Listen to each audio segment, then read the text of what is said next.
구약성경 사무엘상 1장 10절과 우리 11절 우리 한 목소리로 다 같이 한번 읽으면 좋겠습니다. 사무엘상 1장 10절 11절입니다. 시작. 한나가 마음이 괴로워서 여호와께 기도하고 통곡하며 서원하여 이르되 만군의 여호와여 만일 주의 요종의 고통을 돌보시고 나를 기억하사 주의 요종을 잊지 아니하시고 주의 요종에게 아들을 주시면 내가 그의 평생에 그를 여호와께 드리고 삭도를 그의 머리에 대지 아니하겠나이다. 아멘. 금요기도 오신 여러분들을 환영합니다. 오늘부터 한 1년 반 정도 사무엘서를 좀 살펴보려고 합니다. 사무엘서는 이스라엘 역사의 그 과도기에 나타났던 사무엘, 또 사울, 다윗을 중심으로 한 내용을 다루고 있습니다. 그러나 단순히 이 세 인물에 관한 역사적, 전기적 사실을 전해주기 위해서 기록된 책은 아닙니다. 마지막 사사로서의 그 사무엘의 임무 수행과 또 최초의 왕으로 세워진 사울의 실패와 또 이상적인 왕으로 다윗에게 관해서 다루고 있지만 이것은 이스라엘을 향한 하나님의 섭리에 초점을 두고 있습니다. 그래서 사무엘서를 통해서 이 시대 우리를 향한 하나님의 뜻과 섭리가 무엇인지를 매주 금요일마다 한 절 한 절 좀 살펴보려고 합니다. 오늘은 진짜 영적으로 도덕적으로 타락했던 사사시대가 이제 왕정시대로 넘어가면서 그 사무엘의 출생의 비밀을 통해서 은혜를 좀 받으려고 합니다.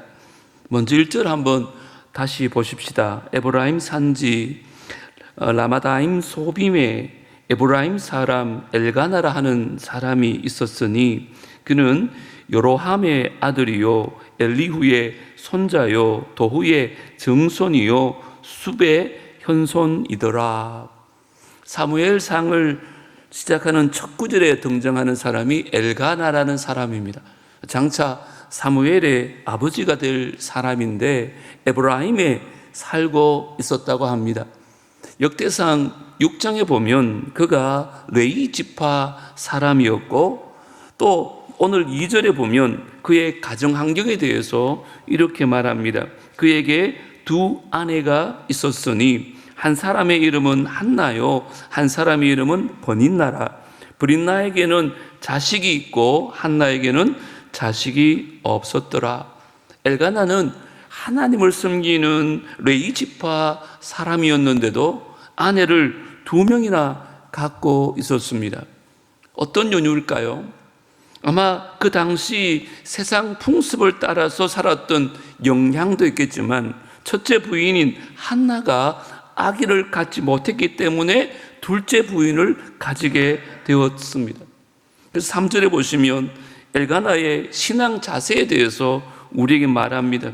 이 사람이 매년마다 자기 성읍에서 나와서 실로에 올라가서 만군의 여호와께 예배하며 제사를 드렸는데 엘리의 두 아들 홈리와 비느하스가 여호와의 제사장으로 거기에 있었더라. 엘가나가 매년 절기만 되면 실로에 가서 제사를 드리는 예배의 삶을 살고 있었습니다.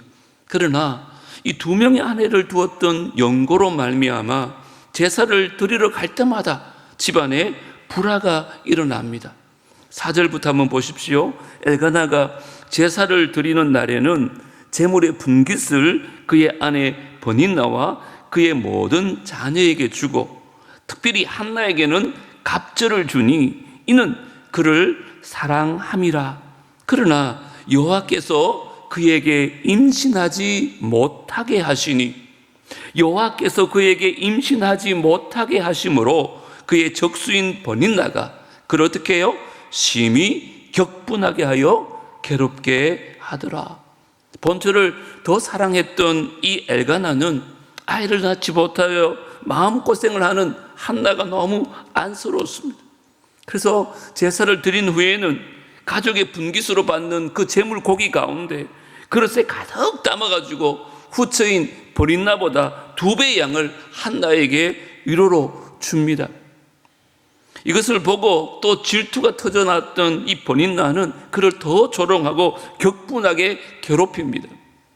7절과 8절을 보십시오. 매년 한나가 여호와의 집에 올라갈 때마다 남편이 그같이 하매 버린나가 그를 격분시키므로 그가 울고 먹지 아니하니 그의 남편 엘가나가 그에게 이르되 한나여 어찌하여 울며 어찌하여 먹지 아니하며 어찌하여 그대의 마음이 슬프냐?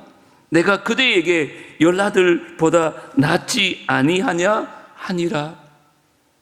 겉으로는 남편의 사랑을 많이 받으면서 참 행복하게 사는 것처럼 보이지만 한나는 자식을 낳지 못하는 그 서러움에 가슴이 새까맣게 타들어가는 그런 삶을 살고 있었습니다. 그렇게 따뜻하고 그렇게 자상한 남편의 위로도 그의 마음의 고통을 치료해 줄 수가 없었습니다. 남편이 2배나 쑥히 담아주는 음식을 앞에 두고도 먹지 못하고 그저 눈물만 흘릴 뿐이었습니다. 사랑하는 성도 여러분, 한나뿐 아니라 오늘 이 자리에 오신 여러분 가운데도 겉으로 보기에는 참 행복해 보이지만 남들에게 차마 털어놓을 수 없는 심각한 문제를 안고 한숨만 쉬고 있는 분들 계시는지 모르겠습니다. 경제적인 어려움입니까? 가정의 불화의 문제입니까? 아니면 건강 이상이 생겼습니까? 자녀들이 문제를 일으켰습니까? 이런저런 문제에 휩싸여서 오늘 한나처럼 밥도 제대로 먹지 못하고 고민에 빠져 있지는 않습니까? 여러분 어떻게 해야 될까요? 오늘 본문에 보시면 한나는요 그 위기 상황 가운데 그 어려운 가운데 기도를 통해서 그의 문제를 해결받는 장면을 우리에게 보여주고 있습니다. 저는 사무엘서를 통하여 이번에 한번 그런 마음을 다짐해 봅니다. 새롭게 시작하는 금요기도회 가운데 우리가 정말 뜨겁게 기도함으로 말미암아 한나처럼 우리의 모든 인생의 문제도 해결받는 은혜가 저와 여러분 가운데 흘러 넘칠 수 있게 되기를 주의 이름으로 축원합니다. 우리 9절은 다 같이 한번 읽어보십시다. 시작. 그들이 실로에서 먹고 마신 후에 한나가 일어나서 그때에 제사장 엘리는 여호와의 전 문설주 곁 의자에 앉아 있었더라. 마음이 막 괴로웠던 한나가 한숨만 쉬고 있을 게 아니라 이제 그 자리에서 일어났습니다. 그리고는 그가 기도하러 간 곳이 당시 제사장이었던 엘리가 성전에 앉아 있었습니다. 지난 몇 년 동안 한나가 실로에 갈 때마다 기도했었지 않겠습니까? 그런데 그동안에는 하나님의 응답을 받지를 못했습니다. 그런데 이날 한나가 드린 기도는 하나님 마음을 움직이기 시작했고 그렇게 소원하던 아들을 응답으로 받게 되어집니다. 이날 한나가 어떤 기도를 드렸길래 그동안 응답을 받지 못했던 기도에 응답을 받았을까요? 여러분도 나름대로 지금까지 기도해왔던 제목들이 있지 않습니까? 혹시나 그렇게 간절히 기도했건만 응답받지 못했던 기도가 오늘 이 밤에 응답되어지는 역사가 있게 되기를 주 이름으로 축원합니다. 정말 한나처럼 기도함으로 말미암아 우리의 기도가 허공을 떠도는 기도가 아니라 하나님께 응답받는 기도가 되어지기를 주의 이름으로 축복합니다. 그의 기도에는 한 4가지 정도로 특징을 볼 수 있는데요, 오늘 2가지를 살펴보고 다음 주에 2가지를 좀 살펴보려고 합니다. 먼저 한나의 기도는요 통곡과 눈물의 기도였습니다. 한번 따라 합시다. 통곡과 눈물의 기도였다. 자, 10절 보십시오. 한나가 마음이 괴로워서 여호와께 뭐 했다고요? 기도하고 통곡하며. 한나는요 하나님 앞에 나와서 기계적이고 습관적인 거칠애적인 기도를 드린 게 아닙니다. 자기의 모든 슬픔과 고통을 토해놓는 통곡의 기도를 드렸던 것입니다. 이것은 하나님 앞에 흐느껴 울며 애원했다, 이런 뜻을 가지고 있습니다. 여러분, 한나의 모습을 한번 살펴보십시오. 버린 나를 향해서 내가 원수를 갚아야지, 이런 마음에 신경이 빼앗기지 않습니다. 남편을 향해서도 막 바가지 긁고 왜 나에게는 아들을 안 주는 거야, 그게 소리치지 않습니다. 자기는 이제 털렸다고 자포자기하고 좌절하지도 않습니다. 한나는 자신의 고통을 기도로 승화시켰습니다. 그리고 하나님께 눈물로 간구했을 때 하나님께서 그 기도에 응답을 하셨더라는 것입니다. 여러분, 하나님께서는요, 절규하는 통곡의 기도에 응답을 많이 하십니다. 왜 그럴까요? 눈물의 기도에는 진실함이 있고요, 간절함이 사무쳐 있기 때문에 그렇습니다. 저와 여러분의 기도에는 눈물이 있나요? 저도 말씀 준비하면서 내 자신을 한번 돌아보니까요, 요즘에 제 기도에 눈물이 사라졌더라고요. 막 울고 싶어도 눈물이 안 나는 거예요. 오늘 이 밤에 우리가 기도할 때에 하나님 앞에 통곡하며 눈물로 기도할 수 있는 귀한 은혜가 회복되어지기를 주 이름으로 축복합니다. 그 기도에 응답하시는 거예요. 사실은 한나뿐 아닙니다. 성경에 보면요, 눈물의 응답을 받는 기도가 얼마나 많이 나오는지 모릅니다. 대표적인 것이 히스기야 아닙니까? 이사야 선지자는 이렇게 말합니다. 히스기야가 얼굴을 벽으로 향하고 여호와께 기도하여 이르되, 여호와여 구하오니 내가 주 앞에서 진실과 전심으로 행하며 주의 목전에서 선하게 행한 것을 기억하옵소서 하고, 히스기야가 어떻게 했어요? 심히 통곡했다. 히스기야가 이제 병들어 죽을 것이라고 이사야가 분명히 선포했습니다. 그런데 그 선포를 듣고도 그는 얼굴을 벽에 대고 심히 통곡하며 하나님께 부르짖었어요. 그때 하나님의 응답이 뭔지 아십니까? 우리 5절 6절은 다 같이 읽어볼까요? 시작. 너는 가서 히스기야에게 이르기를, 내 조상 다윗의 하나님 여호와께서 이같이 말씀하시기를, 내가 내 기도를 들었고 내 눈물을 보았노라. 내가 내 수안에 15년을 더하고 너와 이 성을 아수르 왕의 손에서 건져내겠고 내가 또 이 성을 보호하리라. 내가 내 기도를 들었고 내 눈물을 보았노라. 하나님께서 특별히 이 사회를 통해서 내 눈물을 보았다고 강조하지 않습니까? 여러분, 그렇습니다. 하나님은 눈물의 기도에 응답하십니다.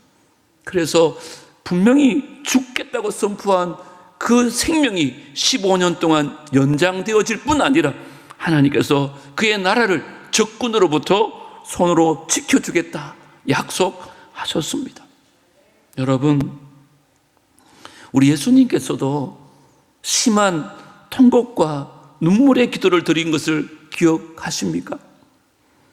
히브리서 5장 7절에 보세요. 그는 예수님을 말합니다. 육체에 계실 때에 자기를 죽음에서 능히 구원하실 이에게 하나님을 말합니다.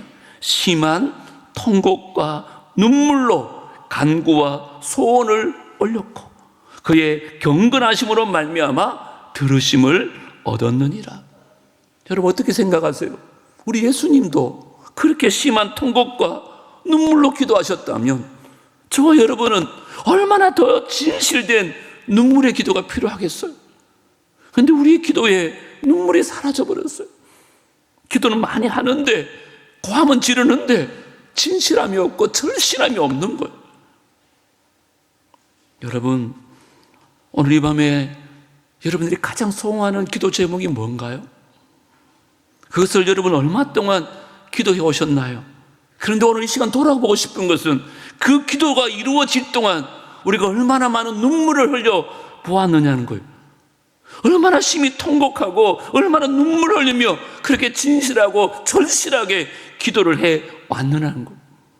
만약에 그런 기도였다면 결코 하나님께서는 우리의 기도에 외면하지 않을 줄 믿습니다. 우리 이 밤에 기도하러 모였잖아요. 비록 긴 시간이 아니고 짧은 시간이겠지만 저는 이제 금요기도회가 좀 그렇게 간절하게 눈물로 통곡하며 그렇게 주님 앞에 나갔으면 좋겠어요. 그래서 하나님께서는 그 통곡의 기도에, 눈물의 기도에 응답해 주실 줄 믿습니다. 그래서 정말 금요기도 오신 여러분 모두가 다시 한번 눈물과 통곡을 회복해서 응답받고 돌아가는 이 밤이 되어질 수 있게 되기를 주님으로 축복합니다. 간절한 기도가 필요해요. 두 번째, 한나의 기도의 특징은요, 헌신과 서원의 기도를 드렸다는 것입니다. 한번 따라 합시다. 헌신과 서원의 기도였다. 한나는요, 단지 자기의 억울함을 풀기 위해서 기도한 게 아니에요. 물론 그 문제의 내용은 그거였지만 그는 한 걸음 더 나가서 하나님의 영광과 그의 뜻을 이루기 위해서 자기의 소원을 아랬다는 거예요. 이게 참 중요합니다. 하나님 중심을 보시거든요, 중심을. 자, 11절 다시 한번 읽겠습니다. 시작. 서원하여 이르되 만군의 여호와여, 만일 주의 여종의 고통을 돌보시고 나를 기억하사 주의 여종을 잊지 아니하시고 주의 여종에게 아들을 주시면 내가 그의 평생에 그를 여호와께 드리고 삭도를 그의 머리에 대지 아니하겠나이다. 주님, 아들을 주시면요, 이 아들하고 행복하게 잘 살게요가 아니고 이 아들 어떻게 해요? 여호와께 드리겠습니다. 소원하는 것, 소원. 여러분, 소원이라는 것은 하나님과 맺은 약속을 의미합니다. 한나는 아들을 주시면 그를 일평생 하나님께 드려서 그를 나시린으로 주님께 바치겠다고 소원하는 거예요. 여러분, 이게 결코 쉬운 일이 아닙니다. 여러분, 우리도 때로는 그런 간절한 기도하지만 막상 아기가 생겨보세요. 이게 드리는 게 쉽지 않잖아요.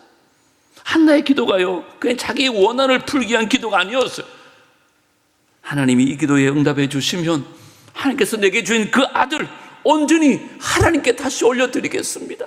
하나님 영광을 위해서 드리겠다는 헌신의 기도를 드렸던 거예요. 여러분, 우리가 기도할 때 주의해야 될 게 있습니다. 그것은 기도의 동기와 목적이 분명해야 합니다. 나만을 위한 이기적이고 내 욕심을 채우기 위한 기도라면 아마 하나님께서는 기뻐하지 않을 것 같습니다.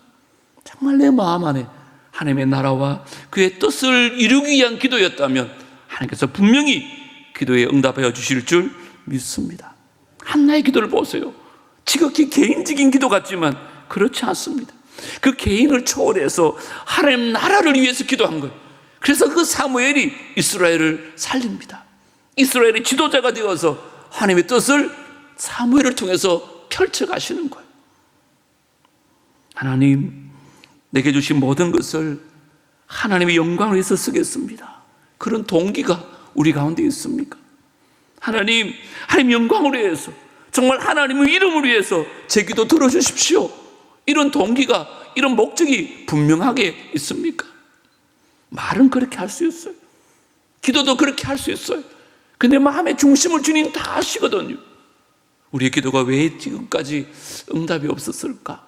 한번 이 부분을 오늘 밤에 한번 점검해 보자는 거예요. 개인적인 기도 얼마든지 할 수 있습니다.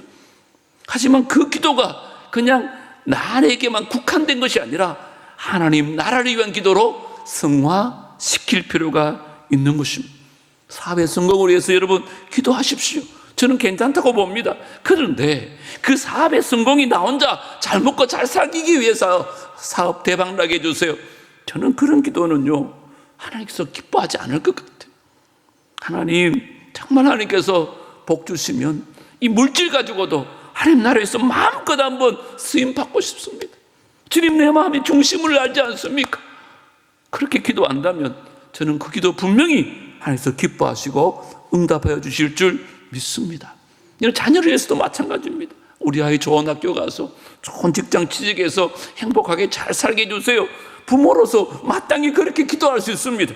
그런데요, 한 걸음 더 나가서 우리 기도가 하나님 나라를 위해서 성화시킬 필요가 있다는 것입니다. 하나님, 우리 아이가 정말 하나님 뜻을 잘 깨달아서 하나님 나라에 꼭 필요한 일꾼이 좀 되게 해달라고. 세상 사람들에게 하나님의 영광을 드러낼 수 있는 아름다운 삶을 좀 살게 해달라고. 그러면 그 모든 것을 하나님께서 더하여 주지 않겠습니까?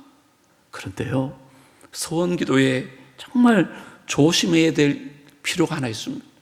그게 뭐냐? 소원 기도는요, 반드시 지켜야 되기 때문에 우리가 함부로 해서는 안 돼요. 자, 27절과 28절을 한번 보십시다. 27절, 28절 다 같이 읽어볼까요? 시작. 이 아이를 위하여 내가 기도하였더니 내가 구하여 기도한 바를 여호와께서 내게 허락하신지라. 그러므로 나도 그를 여호와께 드리되 그의 평생을 여호와께 드리나이다 하고 그가 거기서 여호와께 경배하니라. 참 한나는 우여곡절 끝에 귀한 아들을 얻었어요. 그런데 하나님께 온전히 바친다는 것이 결코 쉬운 일이 아닙니다. 여러분 한번 생각해 보세요. 그냥 얻은 아들이 아니라서 온갖 핍박을 받으면서 간절하게 기도해서 얻은 아들인데 이 아들을 하나님께 드린다? 얼마나 힘들었겠어요. 그 갓난 아이를 떼어놓고 집에 돌아올 때 엄마의 심정 상상이 되어집니까? 눈에 아기가 얼마나 밟혔겠어요. 그 어린 것을 성전에 떼어놓고. 그러나 한나는 하나님과 맺은 약속 때문에, 그 언약 때문에 그는 기쁨으로 헌신하며 돌아왔다고 성경은 말하고 있어요. 여러분, 사사기 보면 입다라는 선지자가 있지 않습니까? 누구는 참 밉다라고 읽던데 정말 그가 한 소원이 뭔지 압니까? 암몬과의 전쟁을 앞두고 그가 이런 소원을 합니다. 그가 여호와께 소원하여 이르되 주께서 과연 암몬 자손을 내 손에 넘겨주시면 내가 암몬 자손에게서 평안히 돌아올 때에 누구든지 내 집 문에서 나와서 나를 영접하는 그는 여호와께 돌릴 것이니 내가 그를 뭐로요? 번제물로 드리겠나이다. 하나님께서 언제 달라고 그랬습니까? 그런데 이런 엉뚱한 소원을 한 거예요. 근데 진짜 하나님 은혜로 도저히 이길 수 없는 전쟁이었는데 암몬을 이기고 돌아오게 됩니다. 근데 가장 먼저 기쁨으로 그를 맞은 사람이 누구예요? 무남 동료 딸입니다. 자기가 가장 사랑하는 딸이 속옷치며 춤추며 아빠를 맞이하는 거예요. 여러분, 억장이 무너지는 순간 아니겠어요? 솔직히 제 같았으면 소원은 그렇게 했지만 하나님 이건 아니잖아요.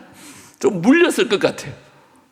근데 입다는요, 소원대로 그 딸을 하나님께 드립니다. 여러분, 입다 이 얘기를 통해서 우리가 배울 수 있는 교훈이 하나 있어요. 소원기도 절대로 함부로 해서는 안 된다. 막 기분에 따라 마음대로 내버티면요 큰일 납니다. 왜냐하면 하나님께 소원한 것은 반드시 지켜야 되기 때문에 그렇습니다. 자, 그러면 여러분은 기도할 때 어떤 헌신과 어떤 소원의 기도를 드려보셨습니까? 주로 아플 때 그런 기도 많이 하죠. 하나님, 이 병만 고쳐주시면 내 온몸 바쳐서 하나님께 충성하겠습니다. 그렇게 살고 계시나요? 정말 기적적으로 병을 낫게 했는데 놀러 다니고 바빠가지고 기도해도 못 오고 그런 분 안 계신가요?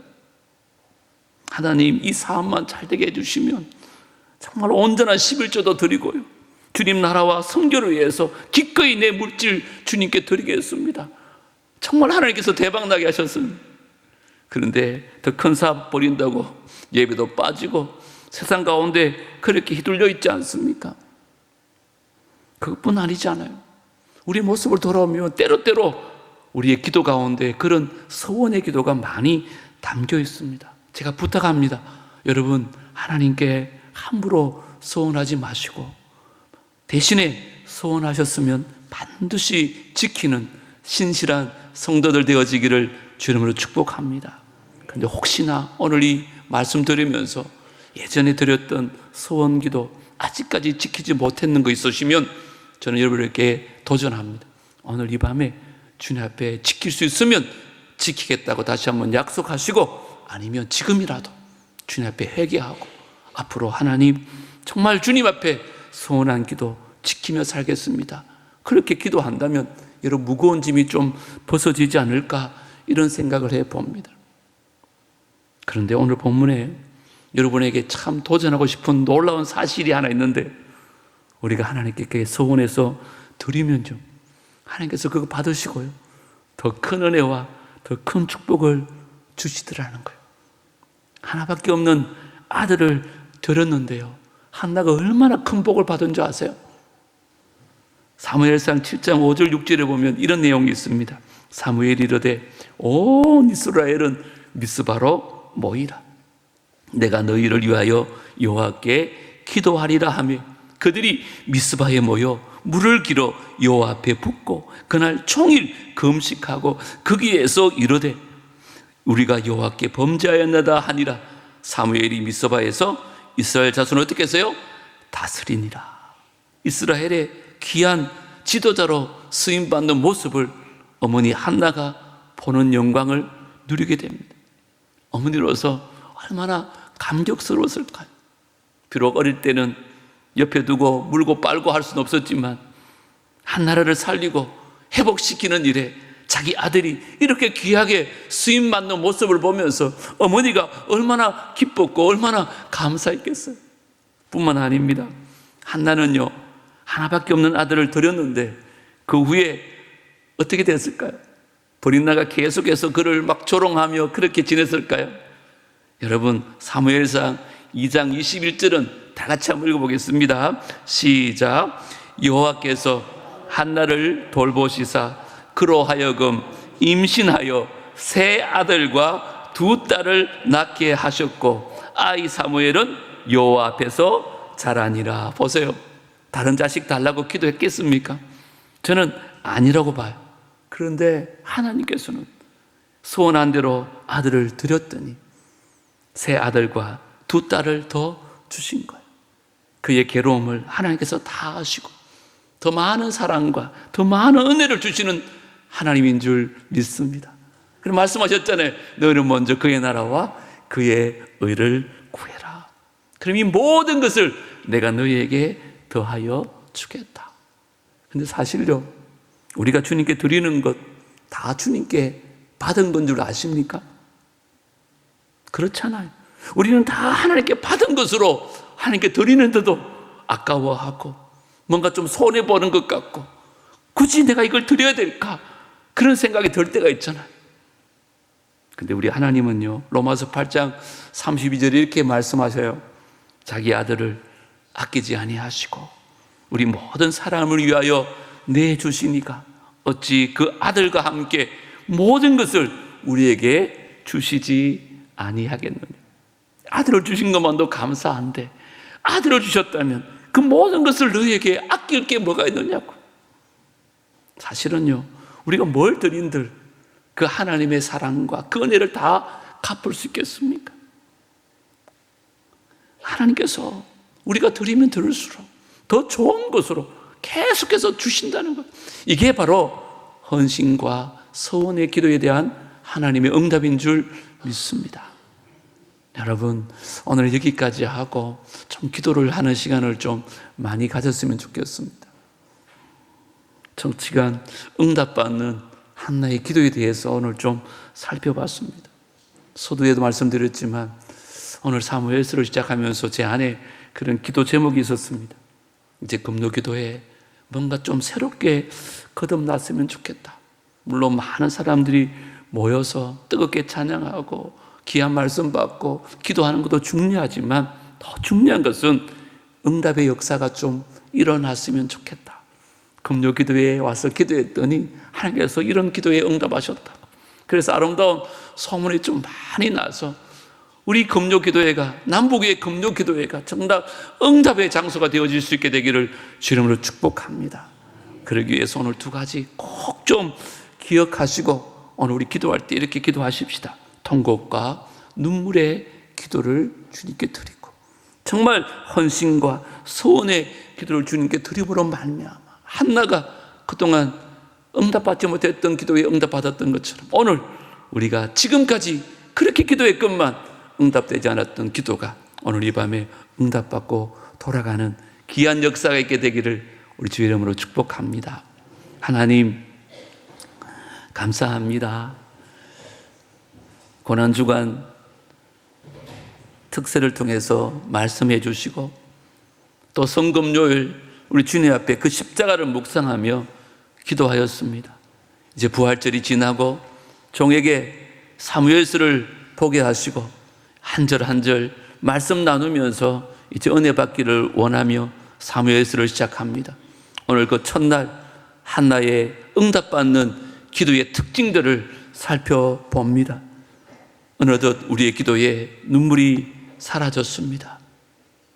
통곡이 사라졌습니다. 형식적인 기도만 남아있고 그냥 모양만 기도인 것처럼 그렇게 형식화되어 있지는 않은지 이 밤에 다시 한번 우리의 기도를 돌아봅니다. 비록 짧은 시간이지만 통곡과 눈물의 절실함이 있는 간절함이 있는 기도가 회복되게 하여 주시옵소서.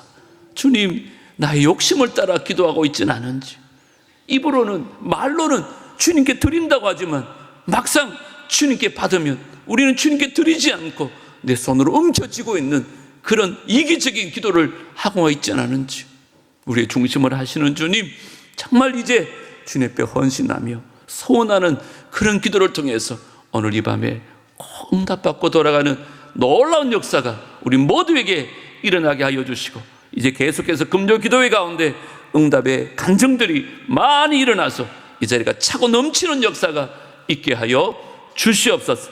반드시 우리 주님께서 그렇게 우리 기도를 역사하여 주실 줄 믿사옵고 예수님 이름으로 기도 드리옵나이다. 아멘. 찬양하십시다.